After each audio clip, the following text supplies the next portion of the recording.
شعر خوب چیز است، اما مثل یک سخن است. صحیحه صحیح، خوبش خوب است، حسنه حسن و قبیحه قبیح. شاعر سخن میگه. کمال شاعر همه قدر است که او همون کلام منصور خودم منظوم میگه. ما تو به نثر گپ میزنیم، او به نظم گپ میزنه. پس اگر خوب گفت خوب است. نه، در افغانستان چی گپ است؟ والا صاحب سر شاعرها گپ نزنیم. چرا؟ شاعرها صاحب معصوم هستن، رتبهشان از پیغمبرها که بلندتر است، هیچ اشتباه نمیکنن، کلشان عالم بودن. اگر شراب گفتن و اگر خمار گفتن و اگر مردم گفتن که ما شراب میخوریم و ما خمر میخوریم و اگر خیستن زنای برهنه و سر برهنه و دخترای نامحرم توصیف کردن، شاعر است دیگه. سر شاعر باید کسی انتقاد نکنه. اگر انتقاد کرد این استاد غلط است کرد. عالما این شاعر بگویم که غلط کرده یا خالق العیاذ بالله بگویم که حیران مانده. کدامش بکنیم؟ حالا شاعر غلط کرده یعنی گپ سر چی است؟ مخلوق است. من تقاضایم از مردم افغانستان، از شعرا و از ادبا و از دانشمندا و از مردم همی است که برشان بگم برادر عزیز و محترم، به شاعران ما احترام داریم. خود رسول اکرم صلی الله علیه و سلم 3 شاعر داشت. چند شاعر داشت؟ 3 شاعر. اعوذ بالله من الشیطان الرجیم. بسم الله الرحمن الرحیم. بسم الله الرحمن الرحیم. الحمد لله و الصلاة و السلام علی رسول الله صلی الله علیه و سلم. درس امروز ما و شما اصطلاح تعطیل است. طبعا در جمله اصطلاحاتی که در عقیده اسلامی بسیار مهم است اصطلاح تعطیل است. تعطیل اول در لغت میفهمیم که چی را میگن و در اصطلاح چی را میگن و تعطیل چند قسم است و چرا مشکل تعطیل پیش می و در عقیده خصوصا در نامهای الله سبحانه و تعالی و در صفاتش وقتی که تعطیل میرن یا قوم به نام معطله یاد میشن. معطله ای است کسایی هستن که صفات الله را تعطیل میکنن. مثلا میگن که ید الله، دست خداوند آمده، میگه این کلمه دست ید ایره ما استعمال نمیکنیم. خب ایناله آیسا سمیره سرزمین امروز بحث میکنیم ببینیم که مشکل در چی هست و چرا این فرقه پیدا شده و رای حل از چی است. اول کلمه تعطیل در لغت، تعطیل در لغت از کلمه عطل گرفته شده. عطله. ما شما اگر فکرتان باشه خود کلمه عطله که است به معنای خالی نمودن یا فارغ نمودن یا ترک کردن. مثلا ما شما روزای رخصتی را در ادبیات چی میگن؟ میگن ایام تعطیل. روزای چی میگن؟ تعطیل. ایمانا که امروز کار چی است؟ معطل است. امروز کار ما چی کردیم؟ خدا از کار فارغ ساختیم و کار ترک کردیم و هر کس مثلا میره اما کارهای دیگر رو میکنه. از این خاطر تعطیل میگن. و عرب ها کلمه تعطیل استعمال میکنن. مثلا میگن که عطلت المرأه. وقتی که میگن عطلت المرأه چی معنا میته؟ وقتی که همین خانم قار شده باشه و چیزی که زیوراتی گپاس کلشه کشیده و همون تو پیش شوهر خود بدون همه چیز آمده. ایناله اگر یک خانم زیورات خود استعمال نمیکنه، زیور نداره، اینو چی میگن؟ اینو میگن عطلت المرأه. وقتی که زیورات و لباسهای زینتی نپوشه. و در قرآن آیت شریف آمده که و بئر معطله. بئر معطله چی نمیگن؟ امو یک چای بود که متروکه، ترک شده بود. بسیاری وقتای در فارسی با شما استعمال میکنیم قریه متروکه یا چای متروکه یا یک منطقه متروکه که سابق مردم از او چای استفاده میکردن، باز او را به خاطر از اینکه یا آبش خراب است یا خشک شده او چای را چی کردن؟ ترک کردن که قابل استفاده نیست. یا مثلا یک قریه هست در یک جای قریه سابق بود، حالا فعلا مردم یک در پیسه‌دار شدن و قریه خراب بود، حالا این طرفای خوب بر خود خانه‌های لکس جور کردن، او خانه‌های قدیمی را متعالی کردن، باز میگن چی است؟ میگه قریه چی است؟ متروکه هست، اونجا نمیرن. پس کلمه معطله در قرآن هم اون کلمه معطله از این کلمه عطله گرفته شده که به معنای ترک و فارغ شدن و رها کردن است. اما در تعطیلی که ما شما در اصطلاح عقیده اسلامی میخوانیم او چی است؟ انکار آنچه که الله سبحانه و تعالی به خود نسبت داده است. مثلا الله سبحانه و تعالی ذات است که قادر است، ذات است که خودش اختیار داره، ذات است که هر چیزی که بخواه ما سوال میشیم او رو که سوال کردن نمیتونه، پس چیزی که برای خود نسبت داده ما او رو قبول میکنیم. این حالا اگر یک نفر میخیزه این مسئله عقل خود در کار میپرده و فلسفه رو در کار میپرده که والا اینی صفته که من نمیگم و ایره ما ترک میکنم و ما کلمه مثلا ید مثلا استعمال شده ید الله، بسیاری کسان میگن نه والا ما کلمه ید اگر بگوییم باز اینجا خود تشبیه می، از این خاطر ما ید نمیگیم، دست نمیگیم برای الله سبحانه و تعالی. چی میگیم؟ ما این کلمه ید بیخی معنایش تغییر میتن، میگه این معنایی که به معنای ید است ایره بیخی معطل قرار میتیم، ایره ما نمیگیریم، عوضش ید به معنای قدرت یا به معنای دیگه ترجمه میکنن.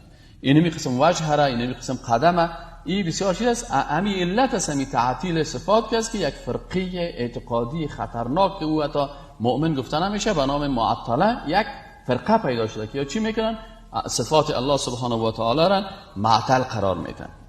این حال انکار آنچه که الله به خود نسبت داده است. الله سبحانه و تعالی بر خود نسبت داده، گفته که ید الله، وجه را به خود نسبت داده، قدم مثلا آمده است، وقتی که آمده الله بر خود نسبت داده، این ما معطل قرار بدیم به چی صلاحیت؟ آیا حق ما داریم؟ و چرا امی فرقی که این معطل قرار میده چرا این قرار میده؟ خب پس انکار آنچه که الله سبحانه و تعالی به خود نسبت داده است. اقسام تعطیل.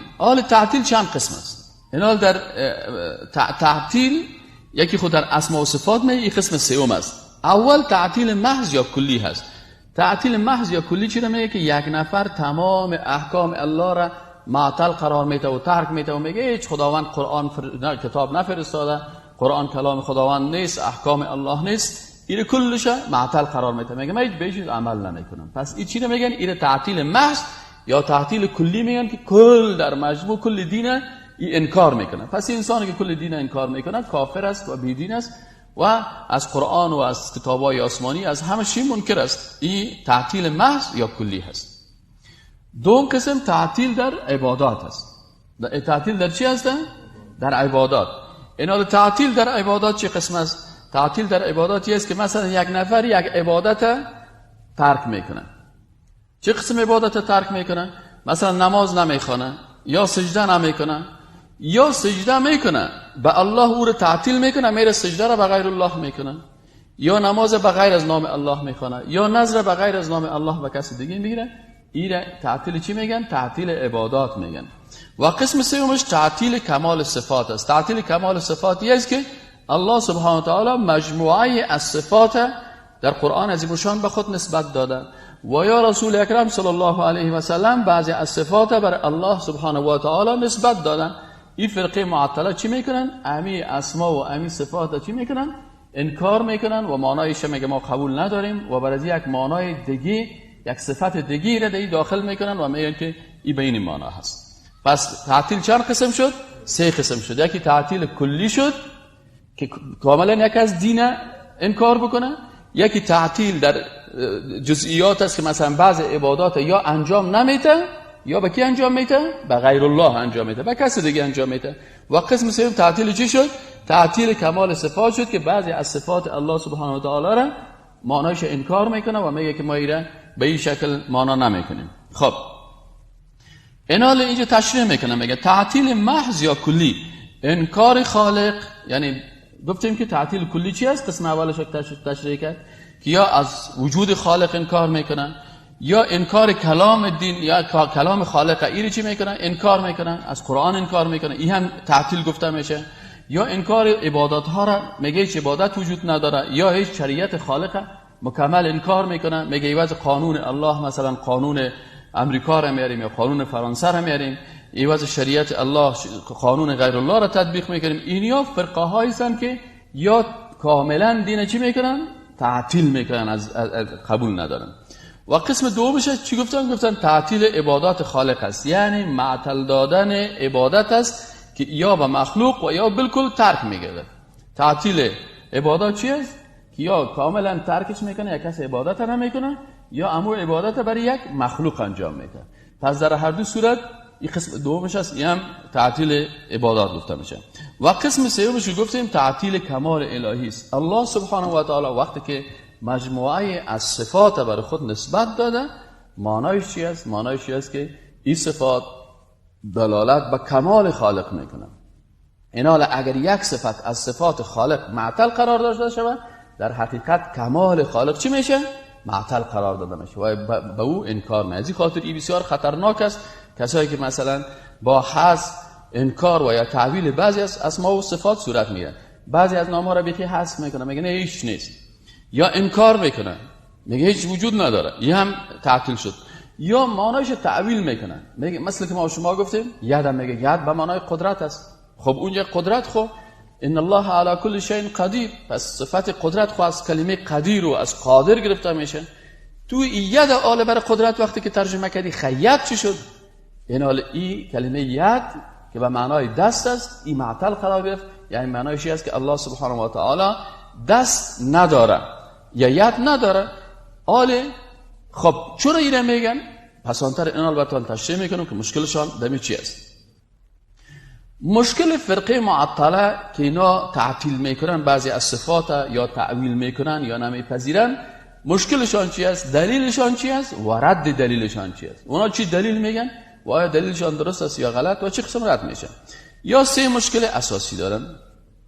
مشکل اول چی است که اهل تعطیل مشکل تشبیه و تمثیل دارن، یعنی ذهنن مشکل تمثیل و تشبیه دارن و برای فرار از این مشکل مجبور به تعطیل میشوند.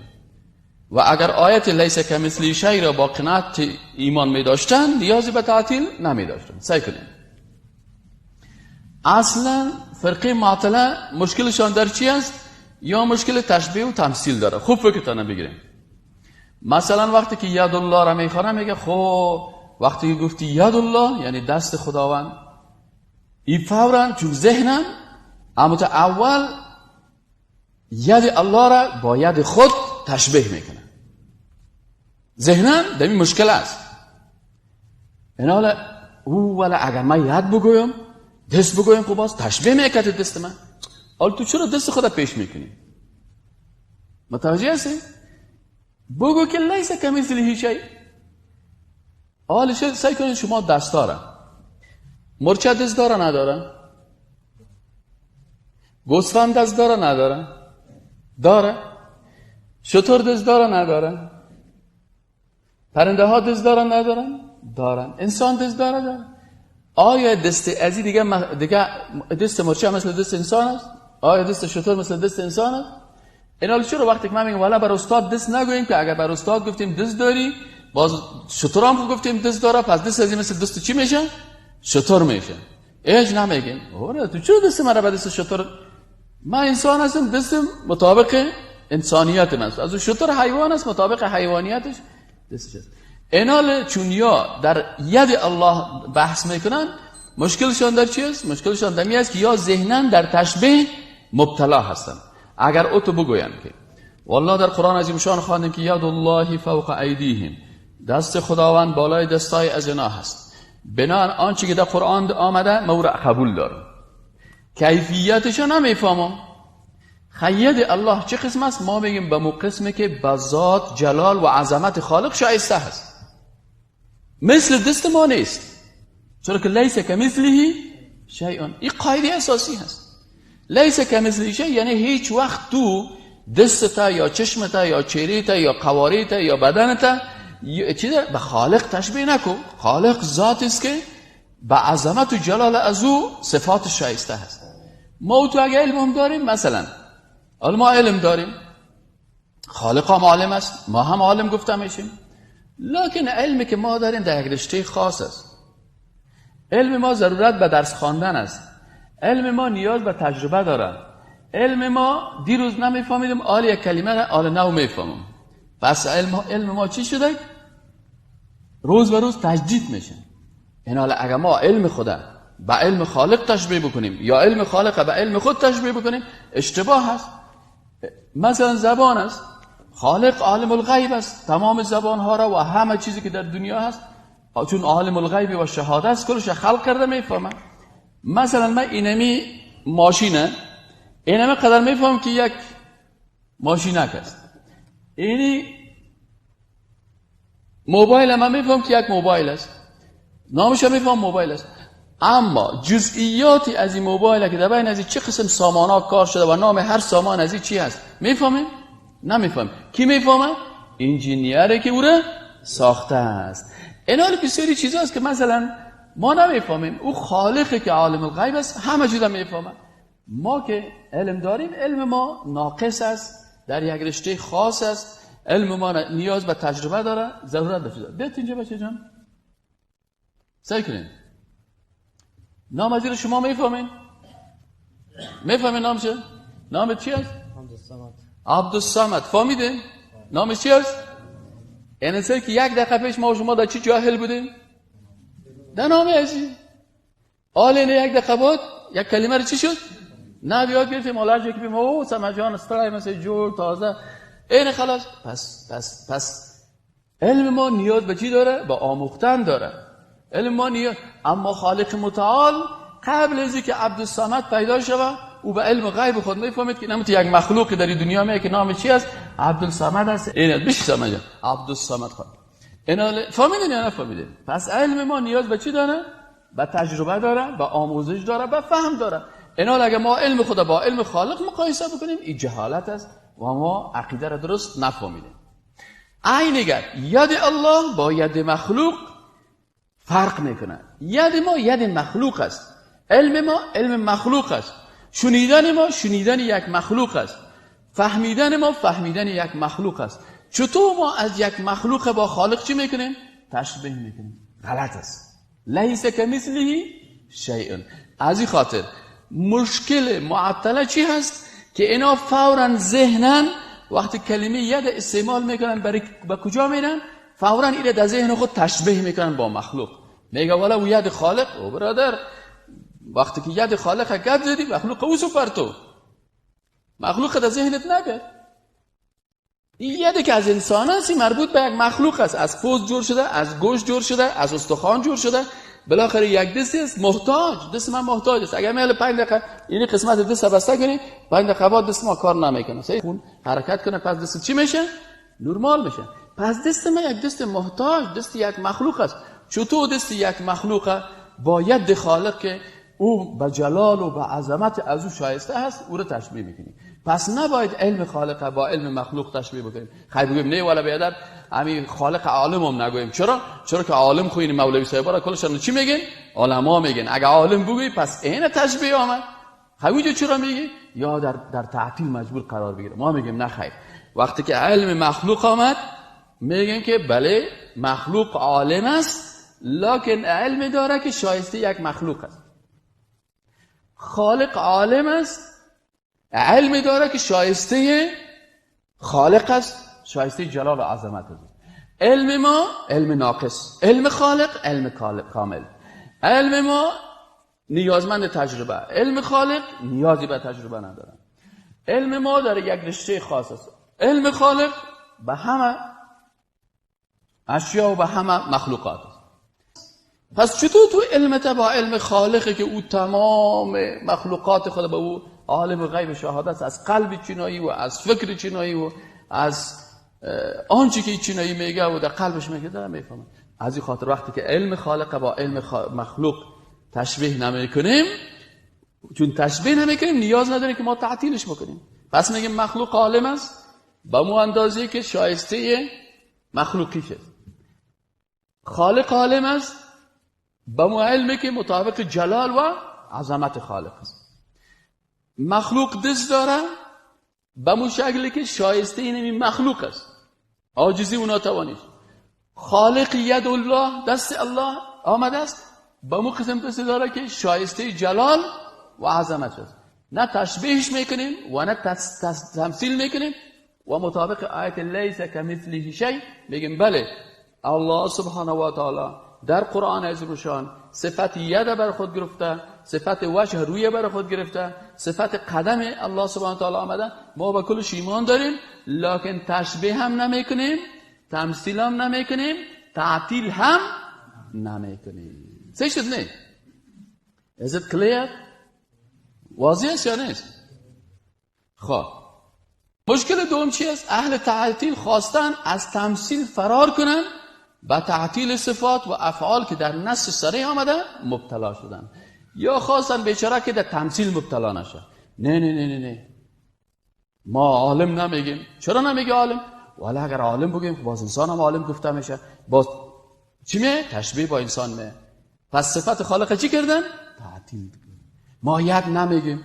چرا ید نمیگیم؟ ولی اگر ید بگیم باز تمثیل میه. پس از تمثیل فرار کردن، در چی افتادن؟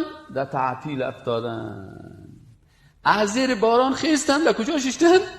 در زیر ناور. صحیح شد نه؟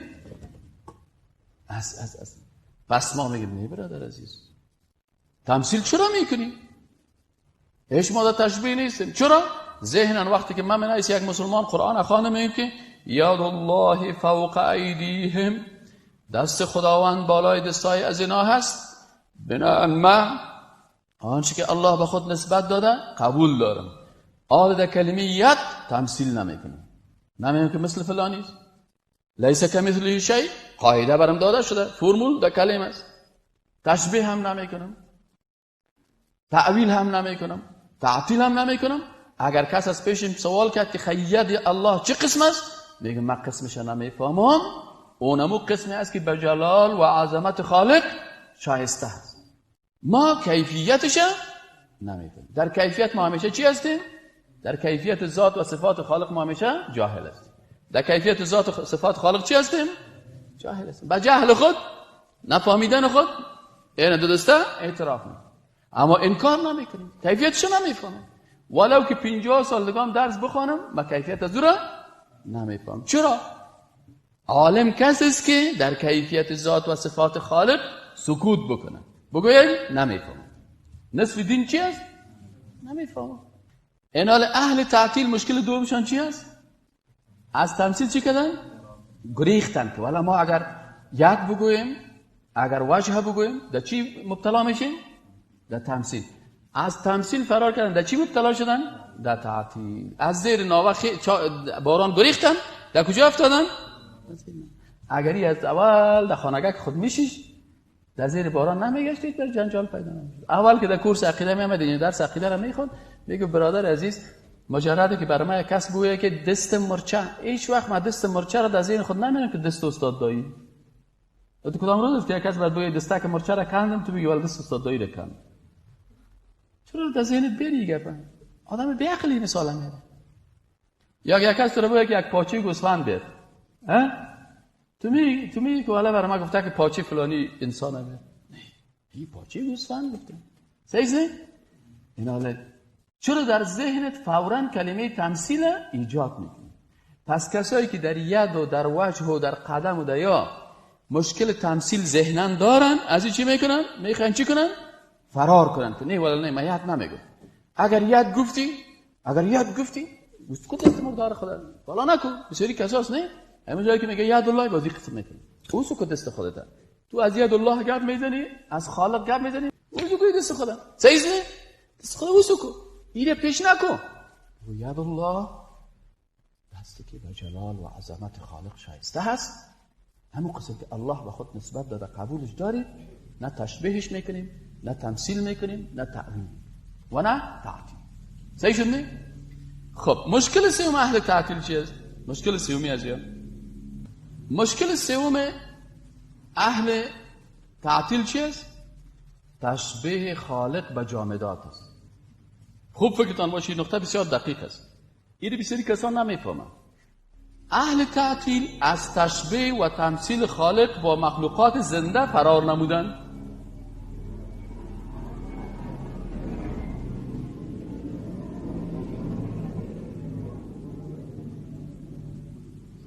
اهل تعطیل از چی فرار کردن؟ گفتن ما نمیخواهیم که اگر خالق باش بگوییم ید است، وجه است، ای باز تشبیه با چی میشه؟ با مخلوقات دیگر میشه که روی داره و دست داره و قدم داره. با تعطیل صفات خالق او را با مخلوقات جامد تشبیه نمید که فاقد بسیاری از صفات میشه. یعنی وا خواستن گفتن والا اگر ما ید بگوییم، اگر وجه بگوییم، اگر قدم بگوییم، این تشبیه با کی میه؟ با مخلوقاتی که وجه دارن، ید دارن و قدم دارن. صحیح نه؟ پس چی میکنیم؟ گفت ارسی ازی را ما حذف میکنیم. عوض ید چی میگیم؟ قدرت میگیم. عوض وجه دیگه کلمه میاریم، عوض قدم دیگه میاریم. پس اینجا تشبیه کردن خالق، پس به چی تشبیه کردن؟ به یک مخلوق جامدی که نه دست داره، نه پای داره، نه سر داره. یعنی یا خواستن که از تشبیه خالق به مخلوقات زنده چی کنن؟ فرار کنن. گفت وجه نمیگیم که باید با انسان روی داره، به این تشبیه میاد. دست نمیگیم با انسان، قدم نمیگیم با انسان. پس او رو تشبیه به کی کردن؟ به یک مخلوق دیگه کردن که نه دست داره، نه روی داره و نه پای داره. فهمیدی دکتر صاحب محترم؟ این بسیار دقیق است. این بسیار دقیق است. این حالا از یک تمثیل برآمدن در دیگه تمثیل، مثل یک نفر موتر خدا میدونه وی ولا سرک خامه است. تو باشه این سرکه که دیگه راگی پخته باشه، خبر نیست که دریاست. خب در چخوری اختصاص کرده موتر. آلیا از تمثیل خالق و مخلوقات زنده خدا خطا دادن. در چی مبتلا شدن؟ به تمثیل به مخلوقات جامد. اما اگر ادب مراعات کنیم، عقیده خوب فکرتان باشه. عقیده اقرار به زبان است و تصدیق به قلب است و عمل با اعضای بدن است. و یک چیز دیگر هم از یاد میکنم، شاید بسیار علمای عقیده قناعت بکنن و یکی چیز دیگر شاید قناعت نکنن دلشان. شرط چهارم در عقیده من میگم که ایده چیز آخر ادب با مقدس است. باید با الله، با نامهای الله با ادب برخورد کنی. با پیغمبر با چی معامله کنی؟ با ادب. از این خاطر وقتی ما میگیم جبریل، نمیگیم جبریل، جبریل علیه السلام، میکائیل علیه السلام، رسول الله صلی الله علیه و یعنی صحابه حتی نام نبی اکرم صلی الله علیه و نمیگیرند. بسیار کساس به ادبی در زبان شهادت داره، ولی محمد تو گفت محمد استغفر الله، حتی صلی الله علیه و سلم یادش میره، در حالی که صحابی کرام شما همین صحیح بخاری رو بخواین، صحیح مسلم رو بخواین، این کتابا رو آنقدر این صحابه ادب داشتن که یگان مرتبه‌ای که برای حضرت رسول الله صلی الله علیه و سلم کس نامش گرفته، یک اعرابی بادیه‌نشینی که از اطراف آمده، اما ادبی که صحابی شاگردای مکتب رسول الله صلی الله علیه و سلم داشت، امی ادب او تابال نفهمیدن، نوامده بیچاره. از این خاطر بهش میگه که یا محمد صلی الله علیه و سلم. اما بقیه صحابه کرام کبار صحابه رو شما بخواین، همیشه در گپاشون چی بود؟ میگفتن یا رسول الله صلی الله علیه و سلم، رأیت رسول الله صلی الله علیه و سلم، سمعت رسول الله صلی الله علیه و سلم. چقدر ادب. پس یکی از اساسات عقیده اسلامی چی است؟ ادب از باکی با مقدسات. و ما درس اخلاق وقتی که در پوهنتون میتون دیگه صاحب از اخلاق شروع میکنه که ادب با مادر، ادب با پدر، ادب با کاکا، ادب با ماما، ادب با معلم. اما کتاب اخلاق من که سهل کنی، یک فصل مکملش ادب با مقدسات است. اول برای شاگردای خود میگم شاگردای عزیزم ادب با الله را یاد بگیر. از این خاطر الله همین هم یک بیادبی است. یعنی کسی که ادب با خالق میفهمه امیر استعمال نمیکنه. اگر ادب با خالق میفهمیم که لیس کمثله شیء، نیاز به تعطیل داشتیم؟ هیچ. از این خاطر ما و شما در نامهای الله چی میگیم؟ بگیم تمثیل نمیکنیم. فهمیدین یا نه؟ تشبیه نمیکنیم، تعویل نمیکنیم، تعطیل نمیکنیم. پس ادب با خالق امیره که خالق متعال در قرآن عظیم الشان خوب متوجه باش. خالق متعال کی خالق از خودش که بهتر میشناسه؟ هیچ کسی. پس خود خالق بر خود بعضی صفات نسبت داده. گفته ید الله فوق ایدیهم.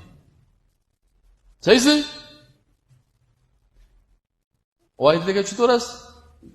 و یبقى وجه ربک ذو الجلال والاکرام. از رسول الله صلی الله علیه و سلم کرده ما و شما الله را بهتر میشناسیم.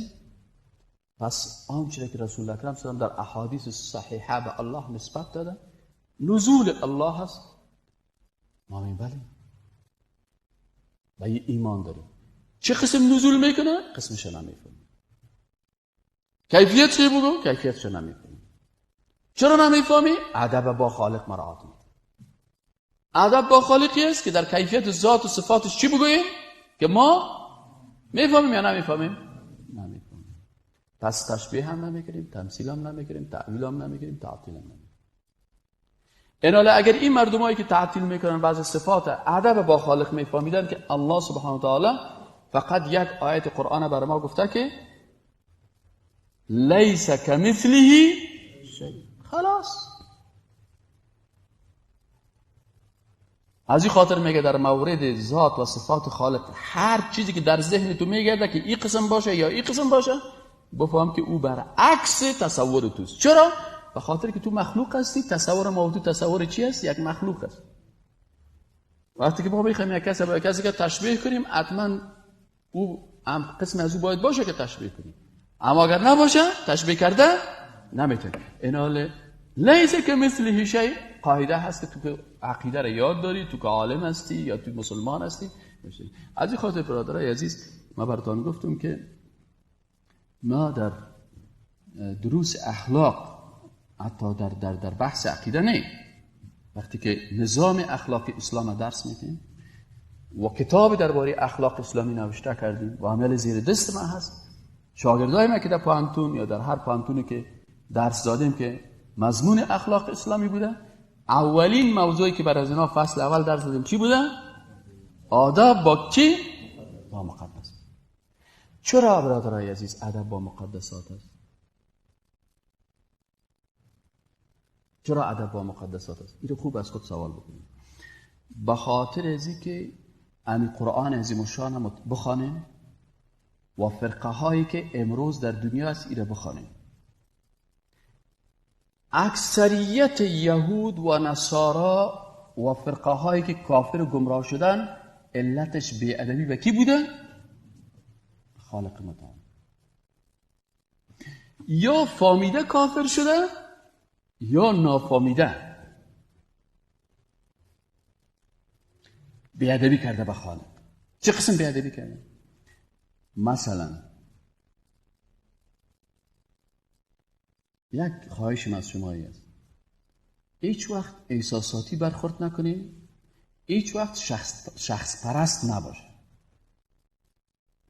اگر کدام گپ ما غلط بود برای ما بفهمانید بگو استاد ولی اینی گپ تو غلط است.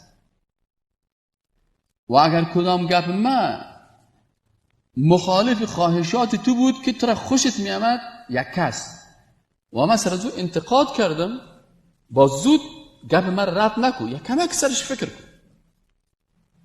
سکن یهود چرا لعنت خدا سرشان نازل شد؟ به خاطر بی‌ادبی شد. گفتن ید الله مغلوله، العیاذ بالله. گفتن الله بخیل است. برای خالق چی گفتن؟ لعنت خدا سرشان نازل.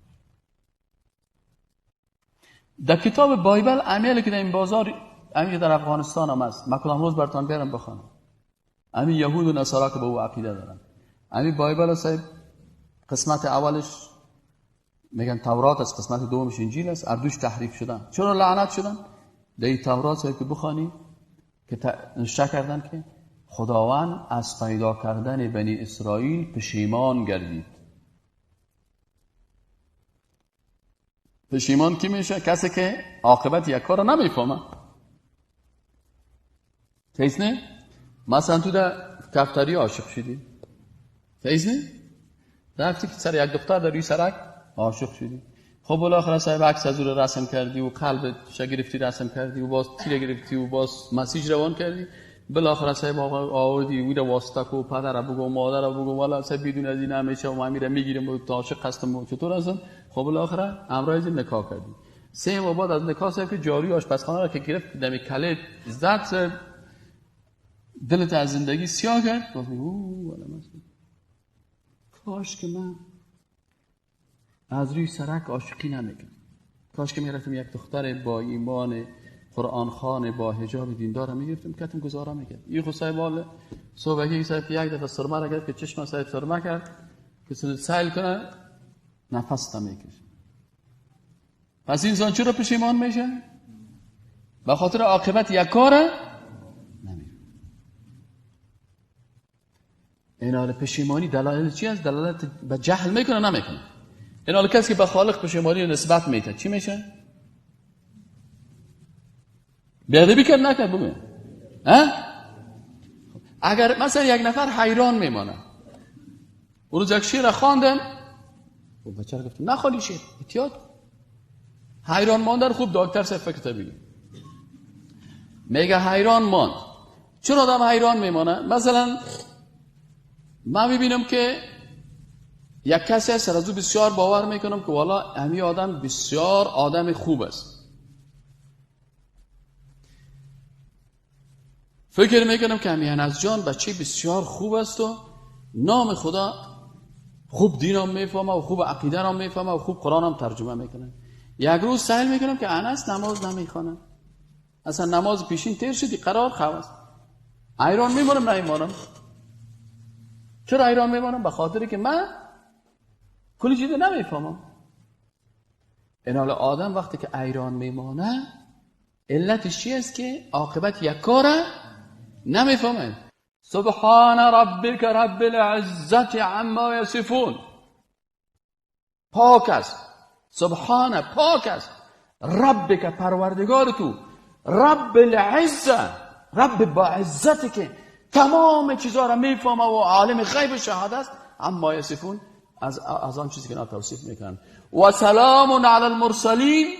الله میگه سلام الله بر پیغمبرها، چرا که بسیار با ادب بودن و کلماتی که بدون از وحی است استعمال نمیکردن. سبحان ربک رب العزت عما یصفون و سلام علی المرسلین والحمد لله رب العالمین. یعنی شما خودتون باز بعضی کسا را وقتی که من انتقاد میکنم سر یگان کس، باز که میگم باز میگه که والا این شعر خوش نداره. نه خیر، شعر خوب چیز است، اما مثل یک سخن است. صحیحه صحیح، خوبش خوب است، حسنه حسن و قبیحه قبیح. شاعر سخن میگه. کمال شاعر همه قدر است که او همون کلام منصور خودم منظوم میگه. ما تو به نثر گپ میزنیم، او به نظم گپ میزنه. پس اگر خوب گفت خوب است. نه، در افغانستان چی گپ است؟ والا صاحب سر شاعرها گپ نزنیم. چرا؟ شاعرها صاحب معصوم هستن، رتبهشان از پیغمبرها که بلندتر است، هیچ اشتباه نمیکنن، کلشان عالم بودن. اگر شراب گفتن و اگر خمار گفتن و اگر مردم گفتن که ما شراب میخوریم و ما خمر میخوریم و اگر خیستن زنای برهنه و سر برهنه و دخترای نامحرم توصیف کردن، شاعر است دیگه. سر شاعر باید کسی انتقاد نکنه. اگر انتقاد کرد این استاد غلط است کرد. عالم این شاعر بگویم که غلط کرده یا خالق العیاذ بالله بگویم که حیران مانده. کدامش بکنیم؟ حالا شاعر غلط کرده یعنی گپ سر چی است؟ مخلوق است. من تقاضایم از مردم افغانستان، از شعرا و از ادبا و از دانشمندا و از مردم همی است که برشان بگم برادر عزیز و محترم، به شاعران ما احترام داریم. خود رسول اکرم صلی الله علیه و سلم 3 شاعر داشت. چند شاعر داشت؟ 3 شاعر. و من ماستریم در ادبیات گرفتیم در لیبیا، در فقه قانون با در کابل گرفتیم. ماستری خودم من 3 سال مکمل وقت خود چی تیر کردیم؟ در ادبیات، در شعر خودم. تو نیست که بگویی که موالا صاحب یک انسان چی است متعصب است. من متعصب نیستم. متعصب کی است که حق انکار میکنه، آینه که سیاه مانده در چشم خود. نبی اکرم صلی الله علیه و سلم 3 شاعر داشت. چند شاعر داشت؟ 3 شاعر. خوب بگذارید. راه حل با صفات و افعالی که در قرآن و سنت رسول الله هم ثابت است اول چی کنیم؟ آنچه که در قرآن آمده و آنچه که در احادیث رسول الله هم آمده به او چی داریم؟ ایمان داریم. چیزی در قرآن و حدیث آمده ایمان داریم. دومش قبولش داریم. ید الله را هم قبول داریم، وجه الله را هم قبول داریم، قدم الله را هم قبول داریم، نزول الله را هم قبول داریم، کلش قبول داریم. سوم چی؟ تشبیه نمیکنیم. پس ید الله را با ید مخلوق تشبیه نمیکنیم، وجه الله را با وجه مخلوق تشبیه نمیکنیم، نزول الله را با نزول مخلوق تشبیه نمیکنیم. چهارم کیفیتش را که مربوط به غیب میشود نمیدانیم. کیفیتش مربوط به چی میشه؟ ما غیب نمیفهمیم، پس کیفیتش. اما یگانه که میگه بلا کیف بودی هم نمیگیم. همین که میگه ید بلا کیف هم غلط است. چرا که بگی بلا کیف یعنی هیچ کیفیت نداره. کیفیت داره لکن ما نمیفهمیم. بلا کیف که میگن غلط است. چرا؟ به خاطر ازی که بلا کیف نیست، کیفیت داره لکن کیفیتش ما نمیدونیم. ما نمیدونیم چون مربوط به غیب است. نزول الله چه قسم نازل میشه ما نمیفهمیم. ید الله چه قسم است الله میدونه اما ما نمیدونیم. پس نمیگیم بلا کیف، بس میگیم کیفیت داره ما نمیفهمیم. اگر سوال شود که این صفات و افعال چگونه است، در جوابش میگوییم این صفات و افعال به همان شکل هستند که به جلال، عظمت و بزرگی خالق متعال شایستند. تشبیه، تمثیل، تعطیل، تکییف نمیکنند.